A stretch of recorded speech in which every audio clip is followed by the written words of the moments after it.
Hey everybody, Blaise here, and welcome to another episode of Aaron's Art Tips.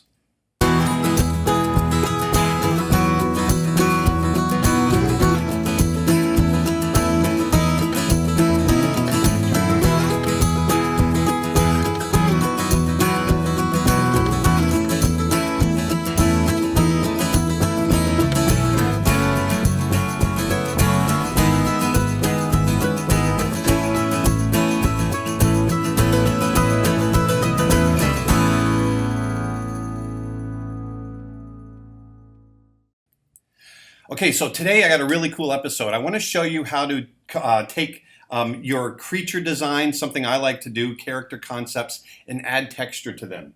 Now there's several different ways you can do this. You can use photographic textures that I take photographs of everything. All kinds of cool textures that I might find, textures in walls, textures on animals, anything. Textures of my face for skin. I photograph them and I keep files and files of all these different textures that I use for my character paintings. Now these are, these creature concepts and character things that I do. This is stuff I used to do for Disney and I currently do now for other companies, and I do it for myself. It's a lot of fun. And recently I created these elephant textures. I've gone to Africa and Nepal, kind of all over the world, chasing the wildlife for my wildlife career that I do, where I paint animals and that sort of thing, and I love to go into the wild. So I go, to East Africa and Nepal and that sort of thing. And what I've been able to do on my last couple of trips is I shoot photographs of elephant skin. Elephant skin is fantastic to use for different creatures and characters and that sort of thing, not just for elephants. And I'm going to show you. How in just a minute. But first, I want to talk about what I use. I haven't given a shout out in a little while, but I want to talk about Wacom. Today I'm in my office where I'm creating Art Story, which is a film I'm developing and directing in conjunction with Tradition Studios. And I've gone out and I bought a couple of Cintiqs for the office here. This one is a Cintiq. It's a 22-inch HD made by Wacom. I really love it. At home, I use a 24-inch, which you've probably seen me talk about before. Go check out their website. It's a fantastic tool, which I can draw and paint right on it. I'm a traditional guy. I'm used to drawing and painting literally, with traditional materials. And so when I made the transition over to the digital world, using the Cintiq was fantastic. It's wacom.com. That's wacom.com. They've got a lot of fantastic products, from tablets, Cintiqs, all kinds of different things. It's very cool. Also, I want to talk about some of the textures that I'm going to be showing you guys today. All of the textures that you're going to see me use, they're all available on my website. They're brand new. I've just come out with them. They've been very, very popular, and I want you guys to check them out, and you'll see how great they are in your character work. I've got both texture brushes, and I'm going to have a giant texture package of probably, I think it's about 80 photographs of high-res images of elephant skin and that sort of thing that you can use for some of your creatures. So enough of talking about it. Let's just go ahead and show it. So I'm going to show you, this is a creature that I created yesterday with a whole bunch of texture. I kind of went crazy with the texture, but I want to show you what you're able to do with these texture brushes and the texture package that I'm providing. So let's check this out. Look at this. You can see I've got a texture brush. I'm going to get into that in just a minute. But if you look at this, look at all the fun textures that I was able to create using the brushes and the texture package that I have on my website. This stuff, and this is all stuff I just shot myself. You can also do it yourself. There's ways of creating brushes and just keeping your own texture packages. But it's, I believe that you need to shoot your own. I don't like to pull from other people's stuff. I think it's plagiaristic. And so I take it upon myself to create my own. Or you can go to my website and you can get them there. Okay? So check this out. And now I'm going to, let me take that off. There we go. Now I'm going to get rid of this. And if any of you follow me on Instagram or Twitter or anything like that, or Facebook, you'll see that what I've been doing lately, I've just gotten this kick where I go outside and whatever I see in the clouds, if I see a creature or something funny in the clouds, I'll do a painting over the top and I'll create that animal. Well, today I've got this giant ogre talking to a giant snail. Hey, that's pretty cool. But today what I thought would be interesting is to add some texture to it and show you how this works. So here I've got this rendered out character, but I want to add some texture, okay? So today I'm going to talk about the brushes, just how to use these textured brushes. Remember, these are fantastic. You can get them all over the place. Once again, you can get them on my website. And I'm going to come over here. I've got them loaded down at the bottom. I've got a whole bunch of brushes over here. But if you look down at the bottom here, you can see I've got all of these brushes. These are all available on my website right here on the bottom. And I'm going to grab, let's see, 1, 2, 3, 4, 5, 6, 7. It's Asian brush number 7, Asian elephant number 7. I've got them broken up into African elephants and Asian elephants. So I'm going to grab that brush right there. I'm going to create a new layer on top. And look at it, it's giant. I don't need it to be that big. So I'm going to bring it down just a little bit. I'm going to bring it down to about, let's say 1,500 pixels. There, that's a good size right there, because I'm going to show you a really cool technique. The other thing I want to do is I want to grab kind of the local color right in here, and I want to go dark with it. Okay, so I'm grabbing a dark color, and I'm going to place it. I've got the 1,500 pixels, and you see it's kind of big. I want it to be oversized, and let me show you why. I'll pick that cheek, and watch this. Wow, look at that. Now it's a little bit too harsh for my tastes, so I'm going to pull that opacity back. Okay, and right now you can see how it's kind of spilling over, and it's kind of flat. It adds a really cool dimension. It's really neat. All right, but it's a little bit flat, and it's spilling over. So there's a couple things we can do. The first thing I want to do is I'm going to go up to Edit. See where it says Transform? I'm going to come over and go down to my Warp. I want this texture to fit this cheek. See this big cheek right here? I want it to fit that. So what I'm going to do, and see, it creates this grid when you hit the Transform and Warp. Now watch what I can do. I can shape it. I can pull it in. I can mold it.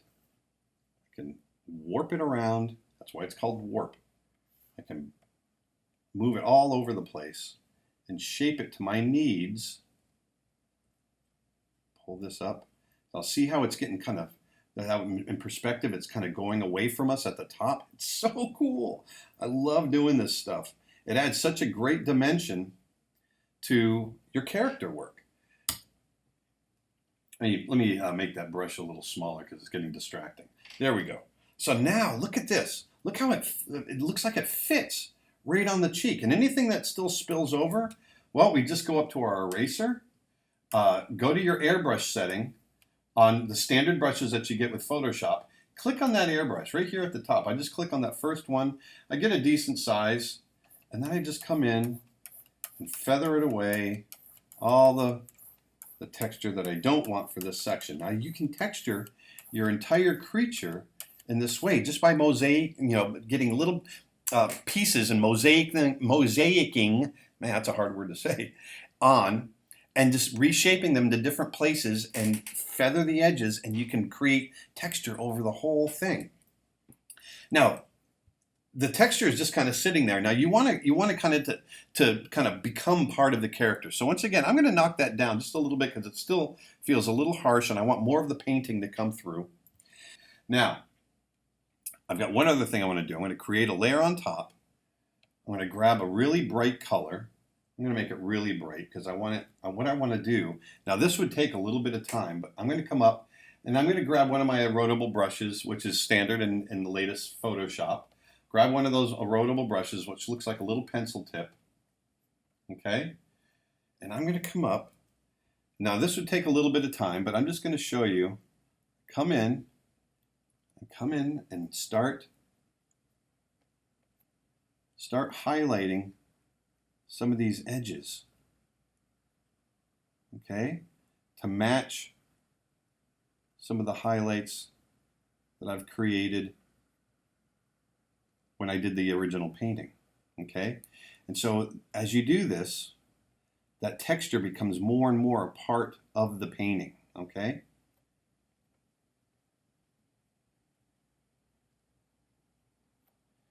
And so you can just build it up. I'm going to show you one that I've already done. So that one's a little bit lighter. And you can see the texture. I'm going to double it up a little bit. There we go. So you can see the texture that I've created in some of the highlights. If I bring this down, it starts to feel like it's part of the painting. Okay? Now, I'm going to show you, because I have multiple textures in here, let's come back down. Let's grab another texture. Here's one that I really like. This is, let's see, what number is this? This is Asian elephant number 8.